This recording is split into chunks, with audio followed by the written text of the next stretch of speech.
Hi, I'm Dr. Roger Macias, and you're watching the Best Practices Show with Kurt Barron.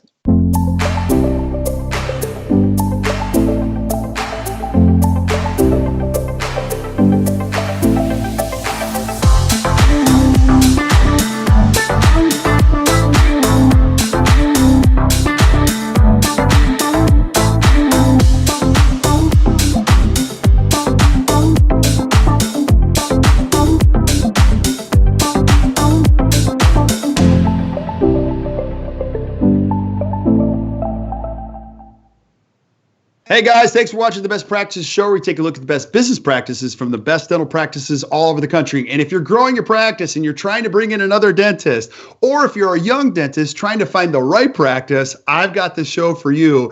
And today we're going to be talking about millennials in dentistry and looking for a mentor or a tormentor with my good friend Roger Macias. You do not want to miss this. This guy is awesome, and I love this man. So, and he's full of a wealth of knowledge. So do me a favor, grab a pen and hit the share button. You'll love this. Now, couple show notes. We are shooting this live on Facebook. So as you're watching this, if you have questions and you're thinking about it, you're listening to Roger, add questions to the feed, and I'll dish them to Roger right away, and we'll get them straight from the man while we got him on here. And then if you've got some questions that show up later on while you're watching, add them to the feed. You'll see Roger's you're good at social media. You're out there responding. Yeah. So, and then I can't even thank you guys enough. I got stacks and stacks of, requests for things that you guys want to see. And we're lining up shows, doing the best we can. We're going to be doing a lot with some great, incredible clinicians over the next couple of weeks. Keep sending them to us. We got over 39,000 followers on Facebook. Over 150,000 of you have visited us on iTunes. And all I can say is thank you, thank you, thank you. So my guest today, Roger, the man, the myth, the legend, Roger Macias. Now, Roger, I get a chance to see you all the time. You're at all the big meetings. You're a heavy influencer in dentistry. You're always on the cutting edge of what's going on there in the CE world. And I know you. A lot of people watching know you. Some good friends of ours mention you all the time. But if somebody's watching this and they're a young dentist, they don't know who you are, give us a little story on your background, who you are, where you practice, and how you got to where you're at.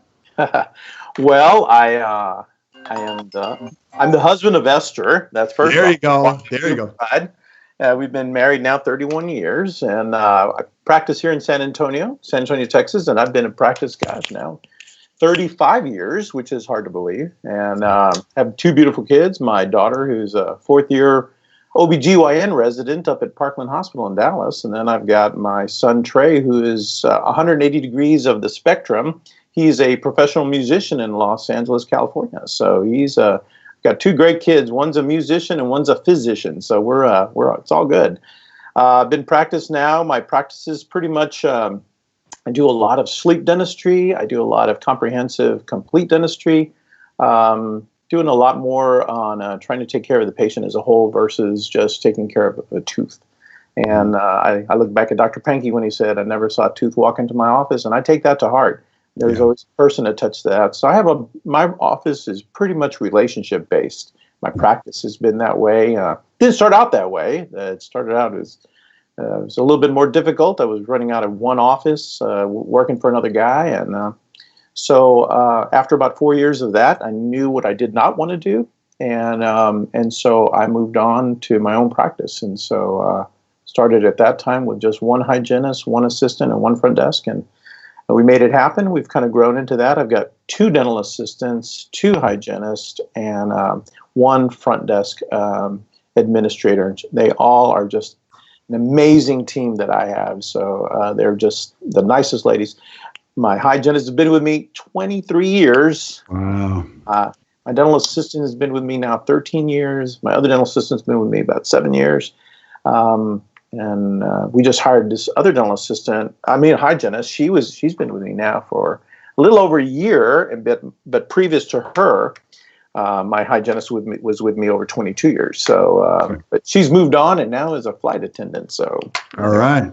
Cool. And there's so many things that I'm going to ask you about, but you and I were talking, and I'm a big fan of the 7 to 3. We had Tom Dawson on yesterday. We were talking about straight 8, and you're like, well, I kind of trimmed that up. I do 7 to 2:30. How can you just shed some light on that? Because I do run into people out there like no dentist can do that, 7 to 2:30. How long you been doing 7 to 2:30? Is that a straight through? Do you take a lunch? Give us some perspective. They give me I say they give me, Mhm. they run my office. My staff gives me about 30 minutes to grab a bite to eat. So I usually, somewhere I work it in there, but we start at 7 with our morning huddle, and then we finish our morning huddle by about 7:20, and then we get ready for the day. The assistants are actually, and the hygienists get here like at 6:30 in the morning, and they're sometimes they're here at 6 o'clock. It depends on what we're doing that day, and they're getting ready to go. And then we start at 7:30, and we block schedules. So then we go straight through. I'll take a break right around maybe 11:30, and then finish up with I'll do a new patient around noon and till around 2 o'clock or so, and then we kind of wind down the day and are done by around 2:30. So, That is great. awesome. So that's not even 8 hours. Like I love it. I love it. And would you say, hey, look, if you create enough value, you have a great relationship, you can get patients to come in the hours that you work. You don't have to work on Friday nights and Saturdays and Sundays, right? No, but I did at the beginning. Right. Yeah, in fact, I was working when I first got into practice. I was the days that the owner dentist was not there. I'd come. He'd leave at 4, and I'd come in at 4, and I'd work till 9, and then I was working Fridays because he wasn't working Fridays, and then I'd work Saturdays because the office was available. So I'd see patients on Fridays, and then little by little, as I started noticing that the patients that were coming in on Saturday were patients that I was seeing during the week, and I was like, well, why do I want to come in on a Saturday if I'm seeing them during the week? Right. Or we would have a family, like let's say a family of 4, and we had them scheduled like hygiene and me doing a procedure, and then they'd say, "Oh, you know what? The lake is so beautiful today. We're going to the lake." And then I'd be sitting there by myself, twiddling my thumbs. Yeah. So after a while, I decided, okay, I'm cutting back. So I got rid of the Saturdays, and then I just started doing to Friday, and then as I started working more and more and started finding out a little bit more of the philosophies of Pete Dawson and LD Pankey and stuff, I started thinking, how, if it's my practice, I can practice any way I want to, as long as I can make the bills and and take care of my team. How can I do it? And I found out that if I cut back, I actually was more productive during those times, and so that's kind of what I've been doing now. We come in and we work 8 to 1 on Mondays and Wednesdays, and then we come back at 2:30 to about 4:30 on Mondays and Wednesdays. But Tuesdays and Thursdays it's 7 to 2:30. Okay, 7 to 2:30. Yeah.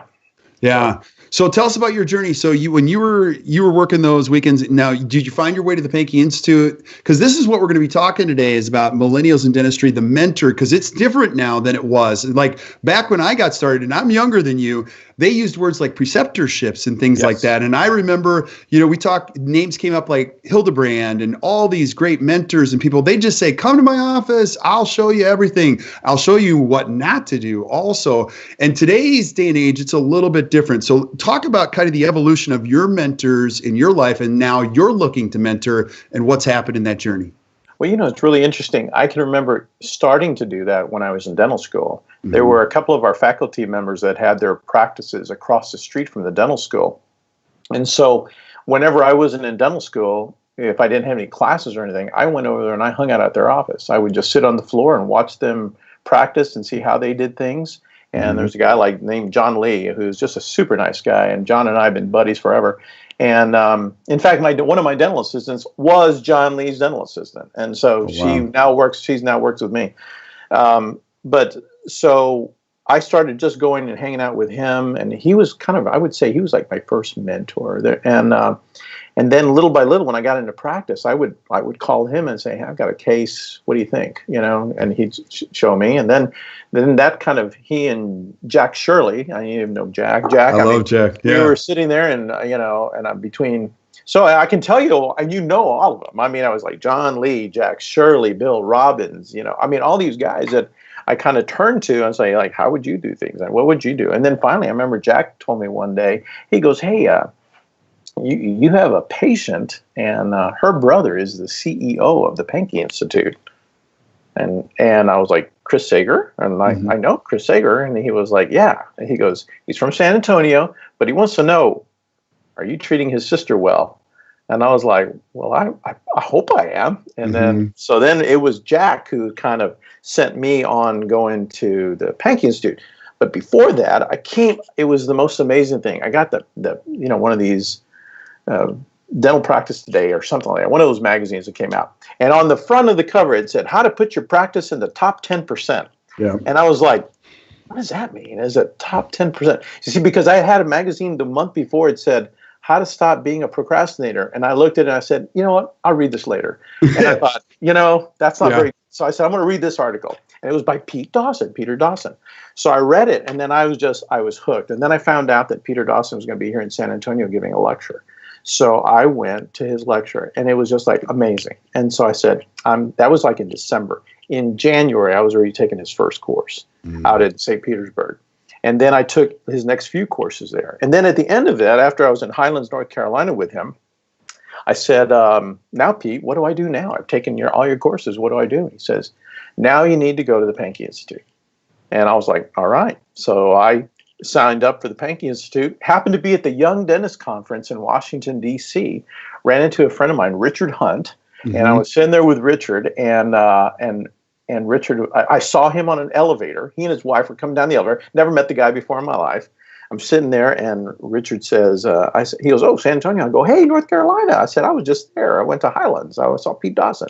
And he goes, yeah. He goes, in fact, Pete Dawson, I know we're actually going to Pankey in September. I was like, I'm going to Pankey in September. Next thing we know is that now we're going through Pankey. We went through all the continuums together. Yeah. And then from there, that's how I got to meet Lee Brady, and I've got all my connections, Mark Clive, and you know the rest. And so that's how I started my journey, and it has taken me from just to the next level of being able to do the dream practice that I wanted, and it's been good. But it did start out that way, because I remember the first week that I started in dental practice, I looked at my bank account, at the old San Antonio Savings Bank account, and I looked inside there, and I had graduated from dental school, had these three letters behind my name, D period, S period, and at the end of that thing, it had $68 in the bank account. And so I was like, oh my goodness, this is going to be an uphill battle. And it sure enough, it was. But I just, I started doing my best, trying to make sure that the type of practice, even without knowing what I knew through Institute, Pankey, or Dawson, or Spear, or any of those guys at Coyce, and all those guys, they were the big gurus at the time. I knew that I needed to treat patients like a human being. And that was the big success of my practice, of being able to treat patients relationship-based. And that has been just a game turner for me. So, yeah, well, it's an amazing journey that you've been on. And you were talking, we were talking about this beforehand, and you're looking to mentor. And let's talk about the millennials in dentistry. And let's just preface this by kind of, I don't want to just put everybody in a box, because I shared with you, even when I speak, I'll get feedback and direct email saying, hey, from millennials saying, hey, look, you can't do this. You can't throw all millennials in the box, because you guys are so quick to say that we're lazy, whatever. There's a lot of us out there that are working hard. We want to be excellent. And so let me just start the conversation by that. But tell us about what you're noticing in dentistry as you look to mentor, and then describe the whole Tormenter thing too. Well, I got that Tormenter from the television show Everybody Loves Raymond. Oh yeah, because he comes home to his house one day, and he goes, he was looking for Raymond's dad, and he was like, he was my mentor, and he goes, your mentor? You mean your Tormenter? And so I thought, well, that's what I want. I want to be a mentor. I don't ever want to be a Tormenter, because there were a couple of practices that I walked in to say, hey, can I and I watch, and they were like, no, you can't come in my office. I'm sorry, but it's a private office. I was like, oh man, I just want to see how you do things. I was trying to go out and get from the best, and I'd heard some of these people were the best at what they did, but it just didn't work out. And so I thought, okay, well, I never want to be like that. I always want to have, if somebody calls and says, hey, I'd like to come in and look in your office and just see how you do things. I was like, come on. You don't even have to tell me when you're coming. You just come in, and anytime. Office is quite open. Anytime you want to come in and see.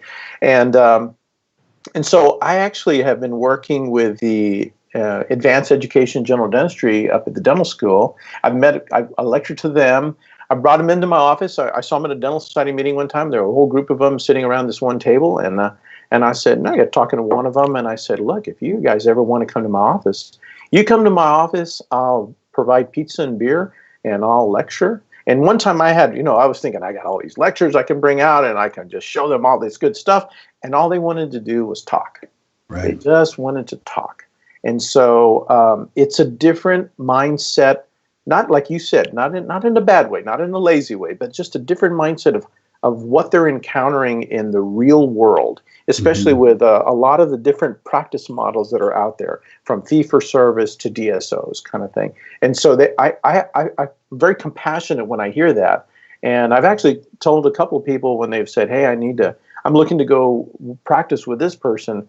And I just kind of say, well, can I be truthful with you? I don't think that's the right practice for you, Right. And so just to be honest with them, because of what situations that I may know, but not in a bad way, because I never want to talk bad about anyone, but just to say, okay, I don't think, the cube has to meet the square. I mean, it's got to be able to decide for that puzzle to meet. And if it's not making it, I think maybe you should look elsewhere, because if you get tied into a contract or something that has all these restrictive covenants, next thing you know, you're not even practicing in San Antonio, and so or wherever they may end up going. And so I've got young dentists. I've got third, fourth year. I lecture to the first year dental students every year. In fact, I'm lecturing next month to the first year dental students, and I always try to talk to them about what a dream practice is about, just to get them excited about that, because their next 3 or 4 years is going to be stuck in how to learn how to cut an MOD. And so me, it's like, okay, but look, you got to be thinking bigger than that, thinking outside the box, thinking that there's going to be life past dental school. Right. And so that for me, that's been exciting to be able to, and let me tell you what, they're taking advantage of it. However, there are some that think they, especially in a world of instant gratification, that my download speed is 0.5 seconds. When I remember with Netscape, it would say, click to download and I'll see you tomorrow when I get back to the office. Right. It's like a totally different ball game. So but that to me, I'd love to be able to do that so we can get the right person in the practice. And I don't care if they work with me or they don't work with me. I had you remember David Little, David Little. Yeah. David Little and I had each other on speed dial. It was like, press 9 and it went right to David and we were like, okay, look at this. What am I doing? Okay.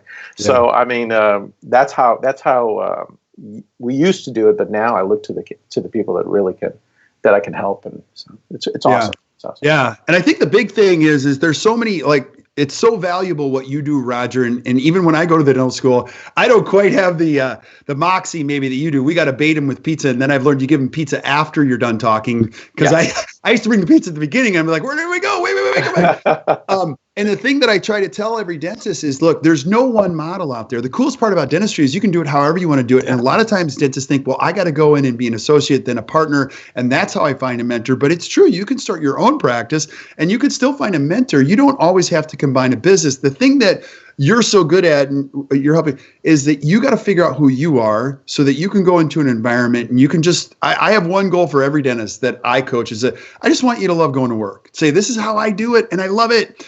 When you get into a situation when you're doing it against your core values, that's probably when the ugly stuff comes out as a younger dentist. Would you agree?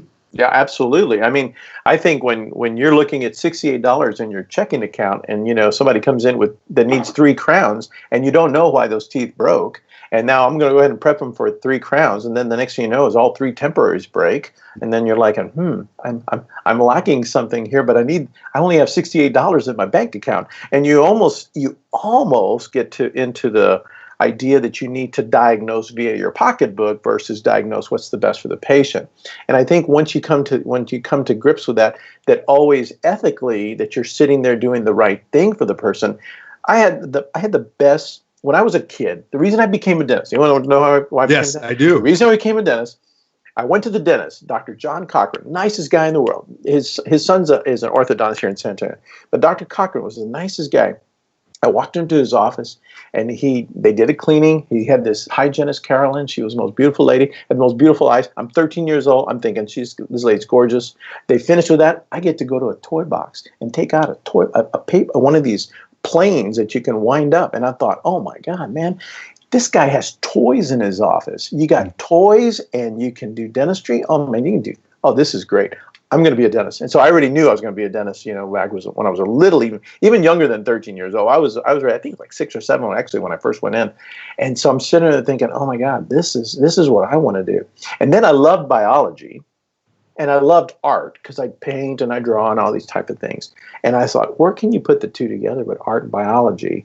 And that to me is kind of like what set the wheels in motion, that's kind of where I kind of see some of these things going with some of the youth, and trying to keep them motivated as to being purposeful and being passionate. My dad used to say, I don't care what you do in your life, just be the best at it. If you want to be a beachcomber and walk up and down collecting shells, just be the best beachcomber you can be. Mm-hmm. And so like when my son my daughter wanted to be a physician, I was like, man, she's great at that. My son, he wanted to be a musician. I had a little bit of angst about that because I was thinking, oh my God, that's a tough life. Right. And you got to set yourself apart. But my son has got this amazing mind and he's been able to say, yeah, it's just not a musician. I'm passionate about it. Well, if you're passionate about it, son, then you go for it. And I was like, you go.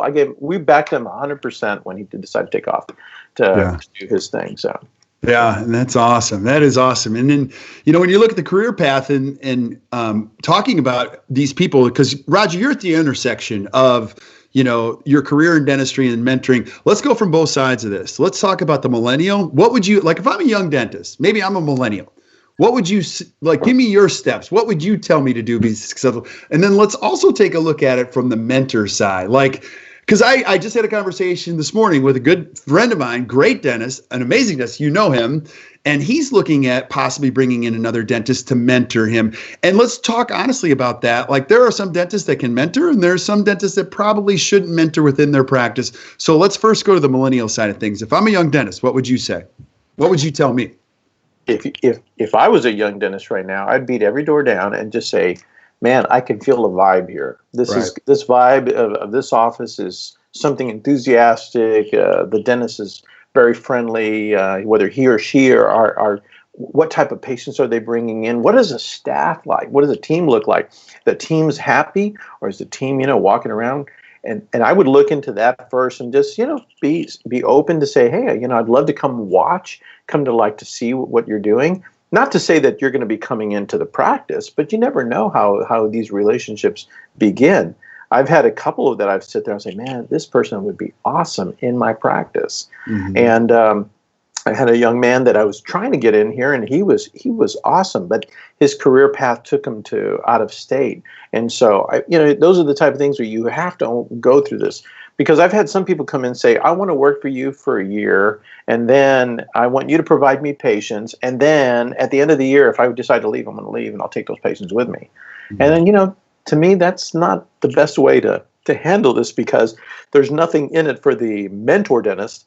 And so as a mentee, as somebody walking in, I'd be very open to say, I'll do whatever it takes. If you need me to get out there and sweep floors and do, because that's what I did. That's what I did. I got in there and just said, I'll do whatever I need to do. You need me to order, you need me to do this. And then in the meantime, I was actually doing continuing education. I did my first continuing education class like a month out of dental school. And I just went in because I wanted to go see what it was like, to see what it is to do with this stuff called composite resins. We had never really used much of that. And it was just, you mix it and shove it in as quick as you can before it set up. But so I took a course, and that just changed the way I did dentistry, and you could offer so many things.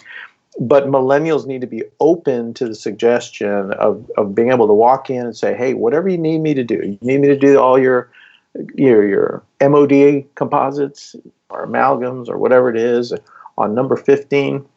Because I was kidding around with Bill Robbins. Bill and I were talking and said, hey, whenever I retire, I'm going to name my office the 451213. 45, 12, 13. I was like, 4, 5, 12, 13. Those are the only teeth we're going to treat right there. Number 4, number 5, and you can treat number 12, and number 13. That's all, because he's left-handed and I'm right-handed. So, so that's the only, I'd love to do that. What a practice to have, but, and then let whoever else come in and do whatever they want to do. But it's because some of these, I'm mentoring right now, this young millennial. I mean, she's amazing. And she has no fear of taking out third molar. She has no fear of doing root canal. She has no fear of doing periodontal surgery. She has done a AEGD residency, and I mean, these are the type of things that they've educated themselves. They feel so positive about what they can do, and it needs somebody to just say, okay, well, let's slow it down a little bit. Let's see, if you love it, do it. If you don't love it and it's giving you angst, then you need to do that something else. And to me, I was awesome at, well, I should say that because I'm trying to be very humble, but I really did root canals very well. But I was always running late, and I did not like that. Right. I did extractions really well, but I was always running late. It's right, 2 hygienists, got to check both hygiene, and you're running late, and you broke a root tip, and I was just like, I don't think I want to do this anymore. Yeah. So I don't. I do what I love now. So and I enjoy doing it every minute of the day. There's not a day that it doesn't come in that I just say, oh man, I'm able to problem solve something, and I love it. So if you can get somebody who wants to come in and say, hey doc, you do what you love. Let me handle all this other stuff. Man, I would be like this would be a marriage made in heaven, Yeah. So, and you're intimately involved in organized dentistry and CE and all this. Do you think conditions are that much different for a new dentist coming out than they were when you were coming out? Let's add some perspective to this, because some people say, oh, it's so much harder. But Roger, I can remember the days 20 some years ago when I got started in this business, some of the biggest authority leaders in dentistry saying PPOs will be gone. It'll only be cash and HMO. Dentists were supposed to go away when fluoride came into the scene. So everybody's been predicting that it's over soon, but it never is over. So I guess adding all of that, is it different now for dentists than it was when you got out? I think that if I can see from what I've visited with dentists all over the United States when I go to all these meetings, the main thing that I see is the debt load coming out for the dental student. They have a huge debt load, and that is a.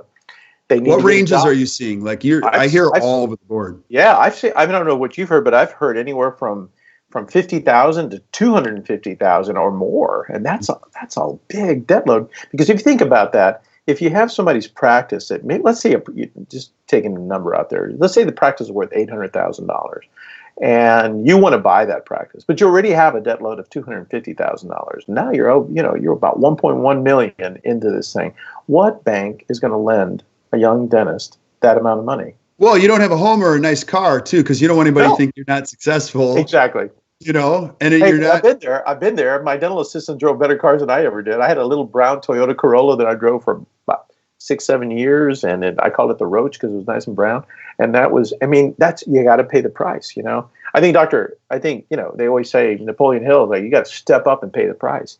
And so if you humble yourself as a young dentist and get out there, know that you have this debt load, but know that how do you eat an elephant one bite at a time, and give yourself a plan that I'm going to attack this debt this little bit over the next several years. Then I'll get to myself in a position that I'll be able to have what I have. It's just I think of there's some guy out there that says you got to live on rice and beans, every once in a while just to make it happen, and like he says, you got to live like no one else so that someday you can live like no one else. And it's an important thing. I mean, I know I did it.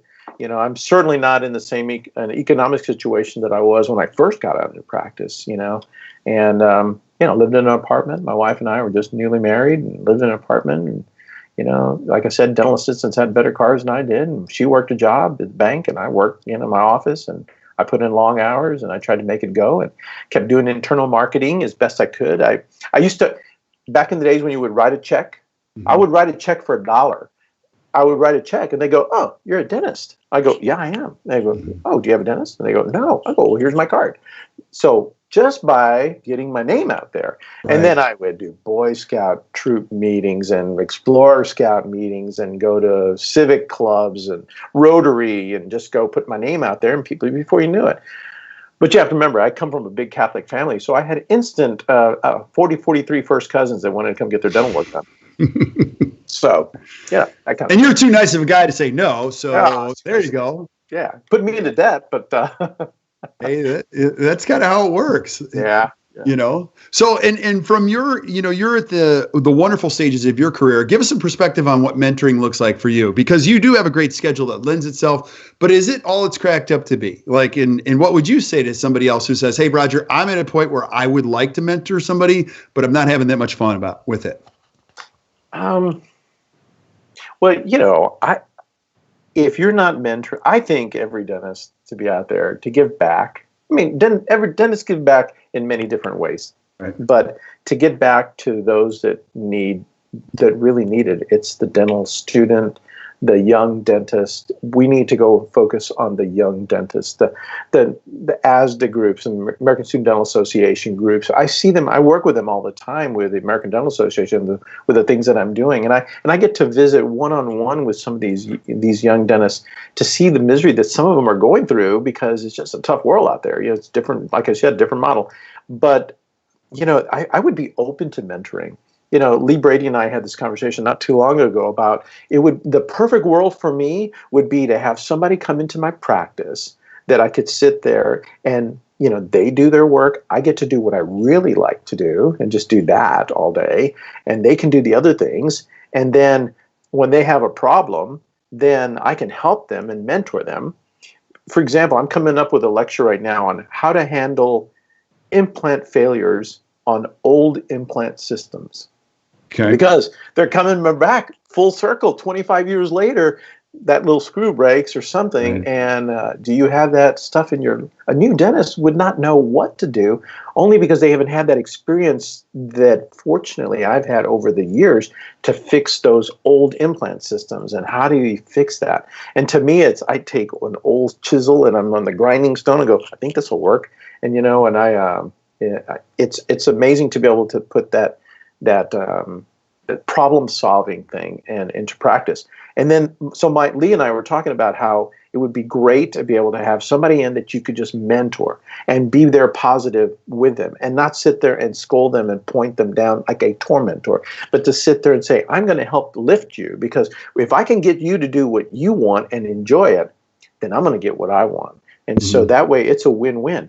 But to be quite honest, I find that that's a very difficult thing to do. It's a very difficult thing for somebody to want to commit to kind of want to do that with me. And I think and why do you think that is? Scenarios. Well, I was going to say there's a lot of different scenarios. For example, there's some that have to pay back their debt, and so they're trying to work on paying back their debt. So they're maybe working at a dock in the box, so to speak. I don't mean that badly, but just working something where they can earn some money. And then the other thing is the versatility of movement. I've had some that they want to come in, but then they're marrying somebody that has a job in another city. And so they would love to practice here, but they're going to be moving. And so I've encountered that a couple of times. Or somebody that has to pay back military, because we're a big military city here, and so some of them are here and they need to pay back their military duty, and now they're going off. And so it's those type of things that the realities of life that you have to deal with. And so I think it has to be give and take. It has to be win-win. It has to be, how can I help you to help me? Right. And I think if you do that, I mean, it's possible. And you just have to find that right person that's going to be in there with you. So, yeah. And one of the other things that you're also on the forefront is, I've watched it, the organizations you're part of, they're working hard to try to connect with the younger dentists. We've got all these younger, these programs to embrace some of the younger. How well are those taking shape? Are they gaining some teeth, with the ADA and some of the state meetings I've noticed? What are you seeing on that front? Well, being that I'll be chairing the San Francisco meeting next year for the ADA. I'll be chairman of that ADA FDI meeting. And we are now holding the young dentist, it used to be called the young dentist meeting, but now it's the new dentist meeting. It's being held in conjunction with the American Dental Association meeting. So it's like a meeting within a meeting. And they have their own keynote speakers, and they have their own kind of track as far as lectures and such that would be beneficial to somebody who is new at dentistry. And so that has been, I think, a positive thing. The ASDA reps and the new dentist reps that are on our committee, they seem to be focused on making sure that those things take off. It seems to be working well. Back when I was a young dentist and we had the big young dentist conference apart from the ADA, there's just a lot of meetings, and it's sometimes I'm meetinged out, and you have so many meetings you have to go to. And it's hard nowadays for a young dentist to travel to a venue, especially if you've got finances that are tough. So we try to make the best we can to keep the costs lower for them. to be able to get them to come, because it's an experience, it's a relationship of other young dentists to be able to sit and talk with each other and see what's working well with you. They're having these things called fireside chats. I think that's awesome. So you go to a dental meeting. They do it at the ADA or just all the meetings? At the ADA with the young dentist. So what they do is they go and let's say they go listen to Kirk Barron and then they finish and Kirk has given them all this great stuff in your lecture, and then they said, you know what? And then Kirk goes outside and sits with them in a little fireside chat. And you sit in these little these couches, and then we do a little bit more one-on-one and to see how are you doing and how are you doing it, because sometimes that intimidation of large rooms and getting up to speak, and and not everybody wants to hear the same question, but these fireside chats are just really remarkable for bringing people together and being able to discuss those things that are most weighing on you, or those things that are burning in your heart. And from whatever lecturer or person that you're encountering at these dental meetings, so yeah, it's a great opportunity. It's a golden opportunity, and I'm not the smartest guy in the world, and nor do I have any talents. But like when it was early in our phase, and when Sarah and I were dating, I would just go to these meetings, and a lot of times just being there. I don't know who said it, but 90% of success is just showing up. Absolutely. Being at these. I remember telling Frank Spear I had no money. Like we were just he's like, just come in, and I'm like, oh my gosh, thank you so much. And I remember sitting in the condos at Pankey C1. Irwin invited me down. And he didn't charge me anything, and I got to hang out in the condos. Now, I wasn't a dentist, so I was able to hang out. And those were such valuable experiences. And I guess if you're a young dentist watching this, the lesson is that a mentor doesn't find you. You just got to put yourself in an arena Absolutely. Or a place where it lends itself to a great conversation, and then follow up with people. I remember I took the same course as you, How to Put Your Practice in the Top 10. And the first time I went, I was forced to go, and I didn't want to go. And so I loved the course. And at the end of the course, I wrote Pete Dawson a letter. Guess what he did? He wrote me back. Like, I still have it to this day. I put it in plastic, and he wrote me this. It wasn't a long letter, but it was a little card. It was like 5 sentences. I'm like, the dude wrote me back, and it was so cool. And I've got it saved. And I think that's the important piece, is that just show up, and you'll find that most people have a good heart. If these people have been on the circuit, or if they've been great educators, they want to give back. They enjoy it. Bill Robbins is one of my favorite, who's a mutual friend of mine. Bill reminds me all the time, Kirk, you know what our responsibility is? I'm like, what? He's like, it's to leave the campfire in better condition than we found it. Absolutely. And I tell the kids that all the time, and they're like, Dad, we don't camp. And I'm like, that's not the point. Yeah. Well, I tell you, my funniest real quick Pete story was that I played golf with Pete here in San Antonio. And so we were playing, just a little friendly game of skins, and I won $5 off of Pete Dawson. And so so he gave me a $5 bill, and I said, oh, this is awesome. Can you autograph it for me? That's and awesome. And he goes, you mean you're not going to spend it? I go, no, I'm going to frame it. And he goes, well, then let me write you a check. Because he didn't have to come out $5 on his side. I said, no. I want a $5 bill. So I have one from Bill. I have Bill Bryant, a $5 bill from Bill Bryant, and a $5 bill from Pete Dawson. But these are the guys: Bill Bryant, who was up in Dallas, one of the cadre of Pankey, and Pete Dawson. These are the guys that, like you said, you come out. I can't afford it. Well, then you come in and just come in here and be with me. How can I help you? And they would never turn you down. They would never turn you down. And that's the mentor that you need. Now, I will tell you this: millennials, young dentists, new dentists are looking at continuing education in a totally different mindset. They're looking at on social media. Oh, okay. They're doing YouTube. They're doing all these other things that they can go through. Well, we're doing it right here, right now. Just get some information. But so to attend these meetings, we're seeing just a little decline all around the entire nation, and not as many young dentists or new dentists are coming out to these meetings. But that's the place. Those meetings are the place where you can go and work with each other and get to meet these people. And I remember the first time I went to Chicago, and I went to the American Academy of Restorative Dentistry, got up there, or Crown Ridge Prosthodontics. I got up there, and I'm just looking at these, Schaefer, Hine, and Levy, the guys that wrote our book. I mean, I'm sitting there looking at it, oh my God, these are the guys that wrote the book. They're sitting here. Mm-hmm. And to be able to meet them one-on-one and know that they're just good people that want to be able to give back. And I think that's what we need to look for. Amen, brother. I always want to know from great influencers, great people of this, what do you think the profession is going to look like in the future? Give me your best, it's anyone's guess, but tell me what dentistry looks like in the next 2, 3, 4 years in this respect. Well, I tell you what, of the things that I'm doing now, I mean, I look at what I do now compared to what I did then when I started in 1983. I know I look 35, I know, but you look great. Thank you. I appreciate it. I need powder. Anyway, you got hair on the sides. I don't have it anywhere, man. But I look at, I'm using a scanner now. I'm scanning my crown and bridge impressions now. I'm using the implant systems that we're using, the immediate, the all-on-4s, dealing with airway issues that would never found. You say, oh, you grind your teeth, let me give you a night guard. Those type of things, and the education that I've taken just to get to the point where I practice now, I only see the technology just blossoming as to what it's going to be in the next 4 or 5 years. I just want to keep up with it. I'd say the half-life of dentistry is about 7 years. So half of what I know 7 years from now will be obsolete. And so I think those are the kind of things that you need to be prepared for. I think there's always going to be room for the fee-for-service practice dentist, without a doubt, because people seek that. If I have a cardiology issue, I'm not going to find somebody who's on my plan just to say, well, just because you're on my plan. I want to find the very best. And people always seek out the best. I mean, when you go to a restaurant, you want the best food. You want the best service. My practice is all about customer service. Yeah. You seek that out. The people that set themselves apart are the ones that are going to be successful. The ones that, if you're a drill 'em, fill 'em, bill 'em dentist, you're just going to be another puzzle piece, and you're never going to answer that question as to being the very best. You got to set yourself apart.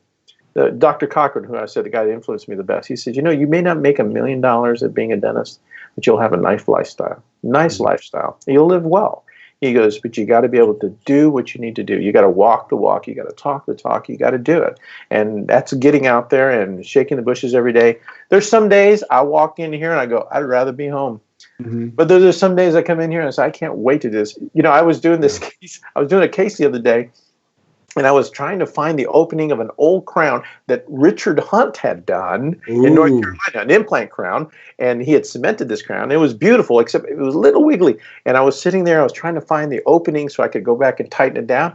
And I told the patient, I said, let me ask you, is it wrong that I'm really excited about doing this today on you? And he was like, did you sleep last night? I said, I was so excited. I couldn't wait to get to see you today so I could do this on you. And he was like, boy, you've got something else in your brain. And I was like, no, because I just know I can do this. And so I got in there, it was touchdown. I got in there, I tightened it down, found it. He left. He was happy. I was happy. It was a great experience. So those are the type of things. The patients love you. They become your dental assistants and your team members or chairside, cheerleaders, and they want to just see you do well because they do well too. And your patients are happy.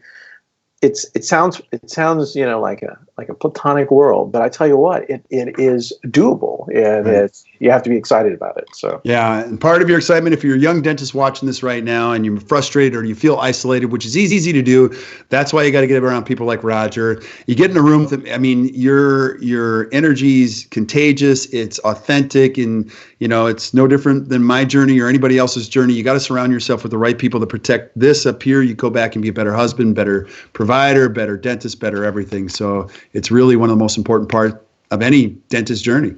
Absolutely. Yeah. So, buddy, I'm so grateful to have you on, man. Stick around, Roger, while we say goodbye to everybody else. We're going to have you back on a whole bunch of other topics. I would love to do the whole implant conversation with you. Once you get let's go through the methodology on that. That would be awesome. That'd be fun. And if you're watching today, you enjoyed today, just do us a huge favor. Thank you, first of all, for watching. Just hit the share button, share this with your friends, protect this great profession that we call dentistry. If there's things that you want to hear from Roger, I'm going to have him back again and again, and I'll ask him the tough questions and have him give us the wisdom from the mentor and the master. So, Roger, thank you so much. I appreciate it. And so until we see you guys next time, keep watching the Best Practice Show. You guys enjoy the rest of your day. Thanks, Greg.